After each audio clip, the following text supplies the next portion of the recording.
The no contact rule is one of the most commonly discussed strategies in emotional recovery, especially after romantic breakups, conflicts, or emotionally intense experiences. To truly understand when it is appropriate to break this rule, it is first essential to understand what the no contact rule really is, beyond the social media buzzwords or emotional responses that often surround it. In its core, the no contact rule is a purposeful decision to cut off communication with another person for a designated period of time, often 30, 60, or 90 days, or sometimes indefinitely, depending on the situation. This period of no contact is not designed to manipulate or punish someone. Rather, it is implemented as a tool for emotional healing, self-reflection, and personal boundary setting. For many people, especially after the end of a close or intense relationship, there's a tendency to keep reaching out to the other person, either for reassurance, comfort, or even closure. This impulse is normal. Human beings are wired for connection, and when an important emotional bond is suddenly disrupted, our brains often respond as though we are in danger or distress. That's why breakups and emotional conflicts can feel so deeply painful. The no contact rule offers a protective barrier during this vulnerable time, helping individuals to resist the temptation to reach out in ways that may ultimately lead to more confusion, pain, or dependency. From an emotional health perspective, no contact serves as a reset button. It allows a person to step back from an emotionally charged situation and view it more clearly. When we are too close to something or someone, it becomes difficult to see patterns, identify toxic behaviors, or even recognize our own needs and boundaries. This is especially true in relationships that have become codependent, emotionally volatile, or unbalanced. Taking a step back through no contact allows space for emotional detox. It gives the mind and heart time to recalibrate and understand the experience with greater clarity and objectivity. Additionally, the no contact rule promotes self-respect. Often, when someone repeatedly reaches out to a person who is unwilling, unable, or unhealthy to engage with them in a meaningful way, it leads to a cycle of rejection, frustration, and emotional pain. This pattern can damage one's self-esteem and sense of worth. By choosing no contact, individuals draw a line that says, "My peace matters. My healing is a priority." This is a powerful act of self-love and personal empowerment. It sends a message, not to the other person, but to oneself, that healing is possible and that boundaries are not just allowed, they are necessary. The psychological benefits of the no contact rule are also well documented in studies related to attachment, trauma, and relationship dynamics. One of the most important outcomes is the ability to reduce emotional dependency. Emotional dependency often makes it difficult to let go, even when a relationship is no longer serving us. By enforcing a period of distance, the emotional attachment begins to fade just enough for logical thinking to return. In this space, individuals can ask themselves important questions. Was this relationship truly healthy? What did I learn about myself? What are my emotional needs moving forward? Without the haze of constant emotional entanglement, the answers to these questions become clearer. It's also worth noting that the no contact rule is not only for romantic relationships. It can be applied to friendships, family relationships, or even professional connections that have become toxic or emotionally draining. In all of these cases, the goal is not to cut someone off out of anger or revenge, but to take intentional space so that emotional clarity can be restored. Sometimes people use the term no contact in an extreme or rigid way, but the essence of it lies in intentional self-care and conscious disconnection for the sake of healing, not punishment. Another important point in understanding the no contact rule is to recognize that it can be emotionally challenging to implement. It often brings up feelings of guilt, fear, sadness, or even shame. However, these feelings are a normal part of the healing process.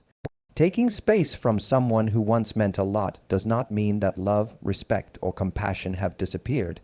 It simply means that, at this time, being in contact is not conducive to your emotional well-being. And if the relationship is meant to be rebuilt in the future, it will be rebuilt on a healthier foundation, one rooted in mutual respect, emotional balance, and clear communication.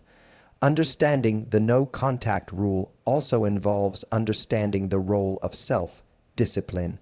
It takes courage to choose silence in a world where instant communication is just a tap away. It requires inner strength to resist the urge to seek validation or comfort from the very person who may be a source of emotional confusion. But every time someone chooses to stay in no contact, they are affirming their ability to self-soothe, to self-reflect, and to prioritize emotional growth over momentary relief. Lastly, it's important to understand that the no contact rule is a tool, not a life sentence. It is meant to serve a purpose, not to act as a rigid law. Some people may decide to remain in no contact indefinitely, especially if the relationship was abusive or deeply unhealthy. Others may use it as a temporary measure while they gain strength and clarity. The key is understanding why it is being used and ensuring that the reason comes from a place of self-respect and inner growth. In conclusion, the no contact rule is not about ego, revenge, or cold-heartedness. It is about creating space for healing, understanding oneself, and learning to thrive independently of unhealthy emotional attachments. Before considering breaking it, one must deeply understand its purpose and benefits. When used correctly and with self-awareness, it becomes one of the most powerful tools for emotional resilience and personal transformation. The purpose of the no contact rule is often misunderstood or oversimplified, especially in emotionally charged situations like breakups or relational conflict. Many people initially assume that going no contact is about ignoring someone, proving a point, or playing mind games. In reality, the core purpose of the rule is deeply personal and grounded in emotional health, healing, and growth. It is not meant to be used as a tactic for revenge or manipulation, but rather as a strategy for regaining personal clarity and rebuilding emotional balance. At its essence, the no contact rule is designed to give individuals the space they need to disconnect from emotional chaos and reflect on what has happened in the relationship without interference. After a painful emotional event, whether a romantic breakup, an argument with a close friend, or a separation from a toxic family member, it is easy to become overwhelmed by feelings of confusion, sadness, anger, or longing. These feelings can cloud our judgment and cause us to act in ways that aren't aligned with our true needs or long-term well-being. The purpose of the no contact rule is to press pause, to create a sacred space away from emotional intensity where healing can begin. When someone decides to implement no contact, they are essentially saying, I need time to understand myself outside of this relationship. I need room to hear my own thoughts, to process my pain, and to rebuild my sense of self-worth. In this way, the no contact rule is more than just a boundary between people. It is a boundary that protects the inner world of the person practicing it. By removing daily emotional triggers such as texts, social media interactions, or face-to-face contact, the mind and heart are given the silence they need to recover and think clearly. This silence is not a form of punishment, it's a space for restoration. Additionally, one of the key purposes of no contact is to break cycles of dependency that often develop in emotionally intense relationships. In some relationships, especially ones that have become toxic or codependent, individuals start to rely on each other for emotional validation, even when the relationship is hurting them. This kind of dynamic can create a loop in which people keep returning to the same patterns, hoping for a different result. The no contact rule interrupts this loop. It allows individuals to detach from harmful patterns and to begin forming a sense of wholeness within themselves. The rule also gives individuals the opportunity to observe their own emotional responses more clearly. Without constant interaction with the other person, emotions like longing, regret, or anger can surface in their rawest forms. These emotions, while painful, are valuable teachers. They show us what we need to heal. They help us identify the parts of ourselves that may have been overlooked, neglected, or wounded during the relationship. In the safety of no contact, people can begin to face these feelings honestly without the pressure of managing someone else's reactions or emotions at the same time. Another important purpose of the no contact rule is to rebuild self-respect and personal dignity. Many people report feeling lost or diminished after a relationship ends, especially if it ended abruptly or involved betrayal, manipulation, or emotional neglect. Constantly reaching out to someone who is not responding or who continues to hurt you can slowly erode your sense of worth. By choosing no contact, you are making a powerful declaration: I am worthy of peace. I deserve to be treated with respect. I will not continue to expose myself to pain in the hope of temporary relief. This kind of inner affirmation is essential for rebuilding emotional strength. No contact is also a way to shift focus inward rather than outward. Often, people become consumed with thoughts of the other person, what they're doing, whether they've moved on, how they're feeling, or whether they miss you. These thoughts can take up so much emotional energy that there's little left for self-care or personal growth. When no contact is practiced with intention, it redirects that energy back into the self. That time and focus can now go into things that matter, be connecting with friends, pursuing personal goals, healing emotionally, and rebuilding a sense of purpose and identity. Interestingly, in some cases, the no contact rule can also clarify the nature of the relationship for both people involved. Absence often reveals truths that presence hides. When communication is paused, both individuals have the chance to reflect on what they want without external pressure. Sometimes, the space created by no contact leads to genuine growth and understanding on both sides. Other times, it confirms that the relationship was no longer serving either person. In both outcomes, clarity is gained, and that is one of the most valuable things a person can receive after emotional upheaval. It's also worth noting that the purpose of no contact is not to force the other person to change or to win them back. While it's true that some people use it hoping that the other person will miss them and return, this mindset undermines the true value of the process. The goal is not to change the other person, but to change the relationship you have with yourself. It is about learning how to be emotionally independent, how to validate your own experiences, and how to live without needing someone else's attention or approval to feel whole. In summary, the no contact rule is a powerful and intentional act of self-care. Its purpose is not to create distance out of cruelty, but to create space for healing, reflection, and growth. It serves as a protective boundary during a vulnerable time and allows for the restoration of emotional balance, clarity, and dignity. When used thoughtfully and with compassion for both yourself and the other person, it becomes a stepping stone toward emotional freedom and deeper self-understanding. While the no contact rule is often a powerful and necessary step in emotional healing, it's also important to recognize that no single rule applies universally to every person or relationship. Emotional recovery is a deeply personal process, and in some cases, breaking the no contact rule may be both appropriate and healthy. If done with care, intention, and emotional readiness, the decision to end a no contact period should never be made lightly or impulsively. Rather, it should come from a place of clarity, stability, and mutual respect.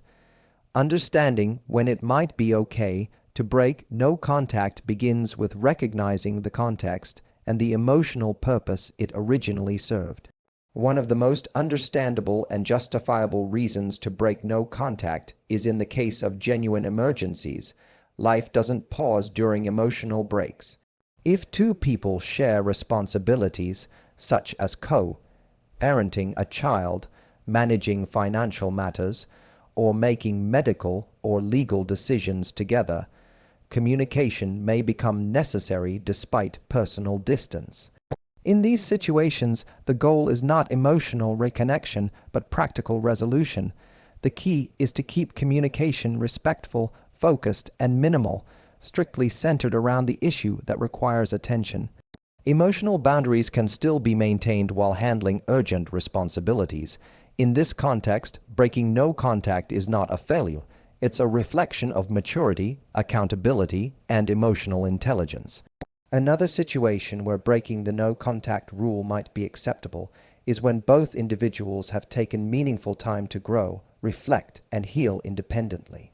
If the initial reason for no contact was emotional intensity, miscommunication, or unhealthy relational patterns, and both parties have genuinely worked on their personal issues during the time apart, then cautiously re-establishing communication may be appropriate. However, this should only be done when there is clear evidence of change, not just promises or temporary behavior shifts. Both individuals should be entering the conversation with open hearts, honest intentions, and a commitment to healthy boundaries. It's not about picking up where things left off, but about starting anew, with greater awareness and mutual respect. There are also instances when individuals seek closure. Sometimes, the breakup or emotional split was so sudden, confusing, or traumatic that it left behind unresolved feelings and unanswered questions.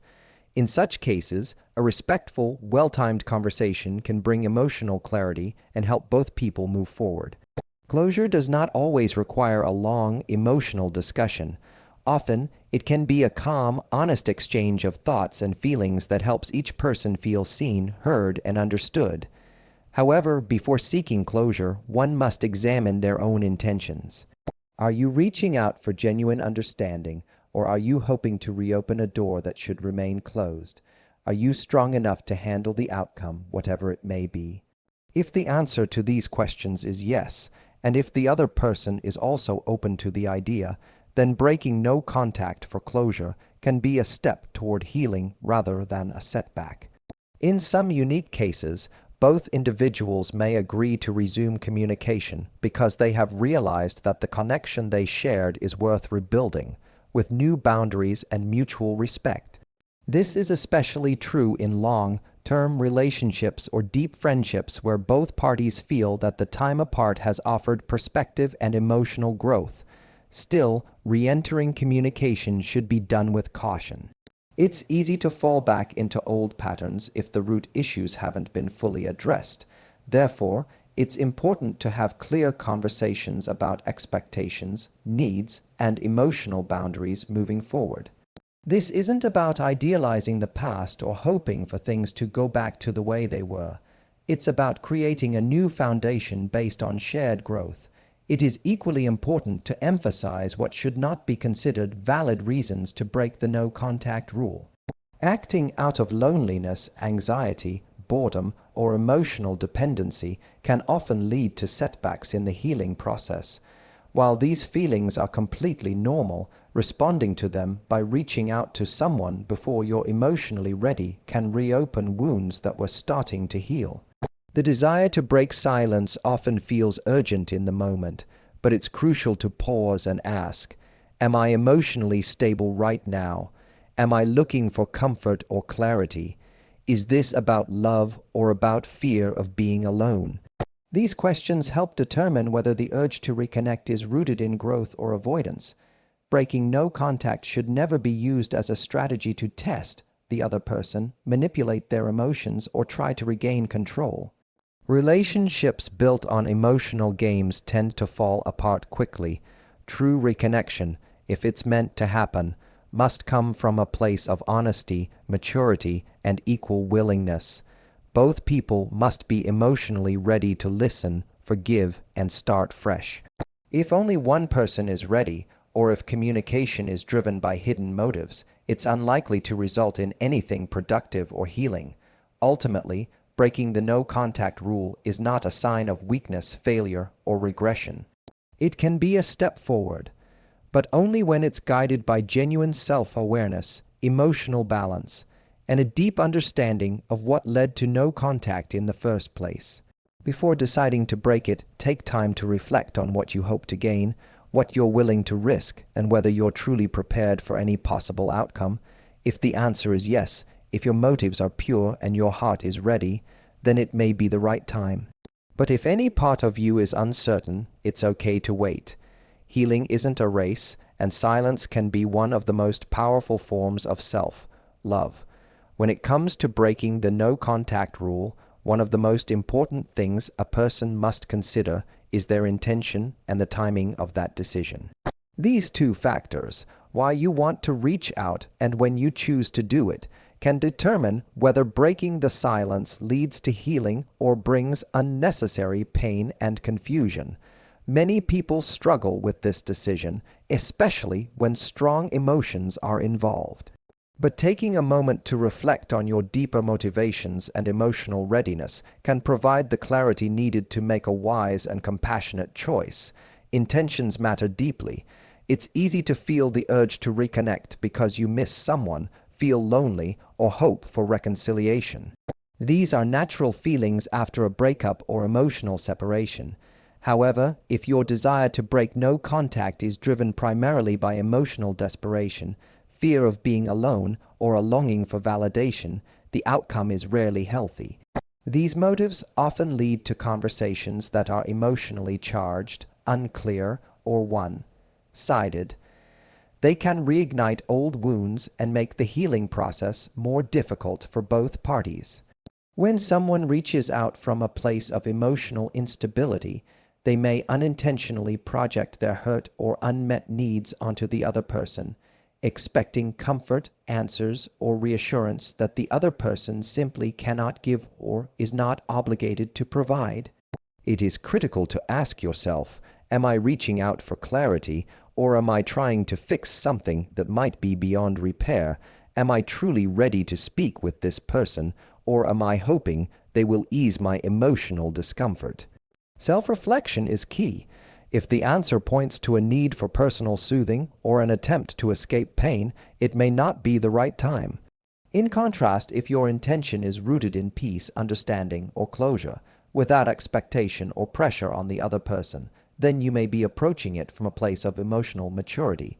Timing is just as essential as intention. Even if your reason for wanting to reconnect is sincere and emotionally grounded, it must also be the right time for both people involved. Emotional wounds don't heal according to a schedule. While one person may feel ready to talk after a few weeks, the other may still be in a place of confusion, hurt, or anger.